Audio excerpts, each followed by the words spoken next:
Hi everyone, so today I am here with a really exciting video. I've never done a video like this before, but I really want to, and that is my 2017 New Year's resolutions and goals. Before I get started, I do want to apologize for the messy bed in the background. We had to wash our comforter, and that kind of houses all of our blankets, so our blankets are kind of just a crazy mess right now. So I do apologize for the background, but I definitely wanted to film this video and get it up tomorrow for you guys. So like I said, I've never done anything like this before. I don't think in the past, like however many years I've been alive, 22 years, that I've ever really had any sort of actual New Year's resolutions. I've always been like, oh, I'm gonna do this some more, but like never really stuck to it, as I feel a lot of people do. But this year I actually really had a bunch of goals and some resolutions, I guess you could say, that I have been sticking to, and since we are about a week in, I figured I could kind of let you know how well it's holding up and if I'm actually doing the things that I am looking forward to doing this year, I guess. So I actually have a ton, because I finally have been like ridiculously organized for the first time in my entire life, not just planning, but like everything has been just completely organized. So I'm excited, so I'm gonna go ahead and read them to you. Some may be kind of stupid, and some also are kind of personal, but I'll explain. So the first one, the first two are actually two things that I wanted to do daily, every single day in 2017, and then every single day obviously moving forward in my life.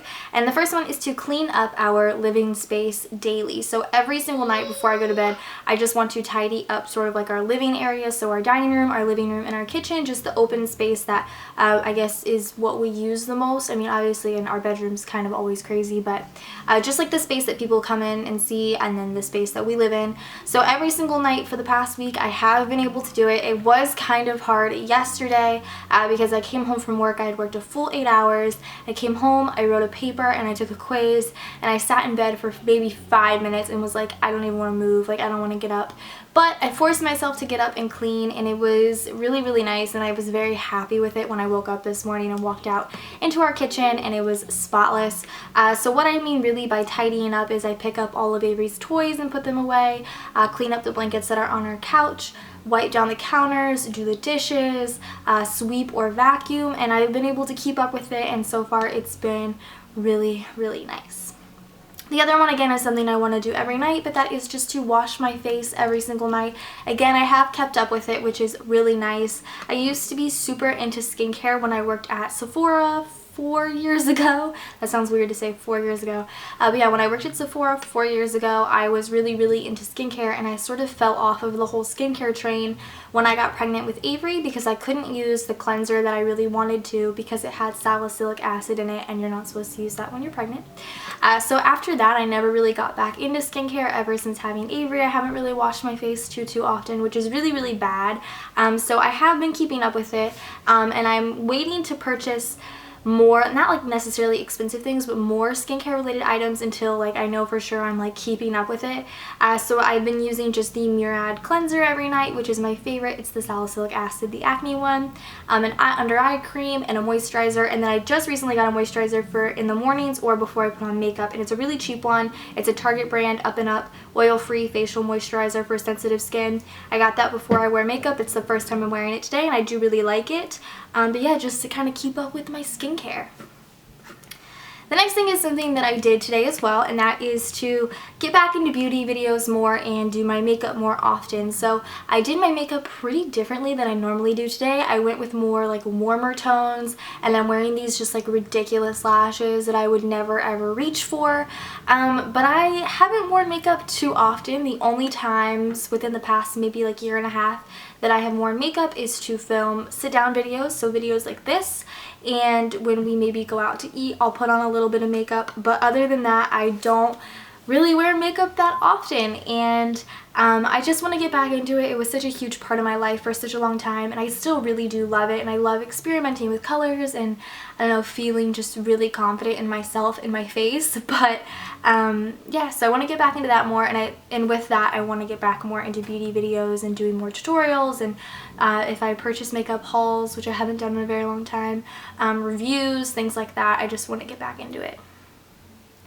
The next thing is something I also have kept up with, and it's only been 1 week, but it is to do the 52-week savings challenge. The 52-week savings challenge is something that I was just recently introduced to, but I really like the concept of it. So every week, so for example, this was the first week of the year, you save $1 per week. So it's the first week I save $1. So like the 30th week of the year, I'll save $30 that week. The last week of the year, the 52 week, you save $52 that week. So the last couple of months might be a little bit rough to put away that much money every single week, but so far, obviously, I've been able to keep up with it. I have my envelope. Where'd I put it? Right here, the 52-week savings challenge, and like I said, it is week 1, so I do have $1 in there, but by the end of the year, I think you have over $1,000, so that's perfect to have in, you know, in cash, and I can put that into our savings account at the end of the year. And there we go, we can get something nice. So I definitely wanted to do that and then maybe continue doing it next year and then just keep saving in that and not even just touch the money. I think that would be awesome.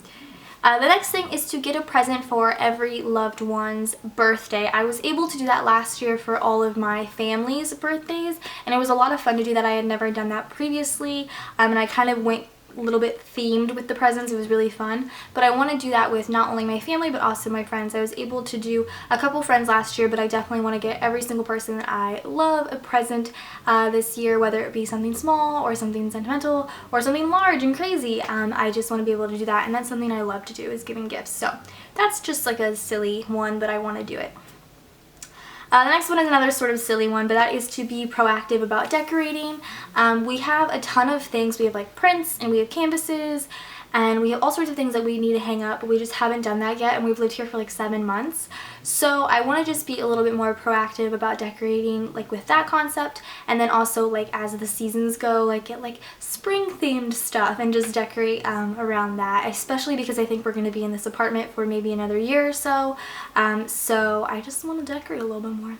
That's all. The next thing is a little bit personal, but it is to bring up my GPA. So my GPA went down slightly. I took a couple of classes that were really, really difficult. My ethics class in particular was very, very rough on me. So because of that, my GPA did take a little hit, but I would like to be able to bring that back up. So that is just another one to bring up my GPA. The next one is to travel to at least 4 places this year. I traveled so much last year. I think I traveled like 10 times or something like that last year, which is so crazy. But I want to at least travel 4 times this year. So far I have 2 places that I'm going to this year. I'm going to New York City and I'm going to Las Vegas. I love both of them, but Vegas has like my entire heart. I love Vegas. But yeah, so to travel to 4 places this year, if not more. I would like to go to more places, but definitely to at least 4. The next one is to try to eat at home more often and to meal plan. So we were really, really bad for the majority of last year. We would eat out a lot, and it sucks because what we would do is we would order food, go pick it up, and then come home and eat it. So we didn't even go out for the most part. We would just like take food to go and eat it here, and it's so bad for your budget. And it's just, I like cooking at home more often, and I especially love meal planning, so I just want to do that a little bit more. The next one is to pay off 1 loan and 1 credit card. So I'm actually going to be able to pay off 1 loan in particular, but hopefully another one, but because that one that loan is actually going to be paid off next month, but I would like to pay off at least 1 loan and 1 credit card this year. The next one is something I talk about in my planning videos, but I'll just briefly mention it here. It's just to take my time more when planning, especially because I did a plan with me every single week. This past year, I would get more rushed because I wanted to be able to put it up and edit it and quickly get it up, especially if I was running sort of like late, I guess. I would film like super late Sunday night. I would just like rush to get it up. But I do want to take my time a little bit more and just sort of enjoy myself planning a little bit more. And the last thing is something that I do a lot, and that is to not procrastinate on schoolwork. I try to set times from when I'm going to do what assignment or when I'm going to take a quiz, but sometimes I procrastinate and put it all off until like the last couple of days, and that is so rough. And like the last couple of days I am like completely stressed. So I am trying not to procrastinate on schoolwork anymore. So hopefully I can stick to that. So that is it for my 2017 goals and resolutions. Yeah, if you guys have any sort of resolutions that you want to stick to this year, let me know in the comments below, and let me know how you're doing since we are a week in. I feel like I'm doing good so far, so maybe at the end of the year I'll give you guys an update on how that went because I kept that in my phone as a note, but we'll see. So hopefully you guys enjoyed this video. Go ahead and subscribe to my channel if you're not already, and I'll see you guys in my next video. Bye guys.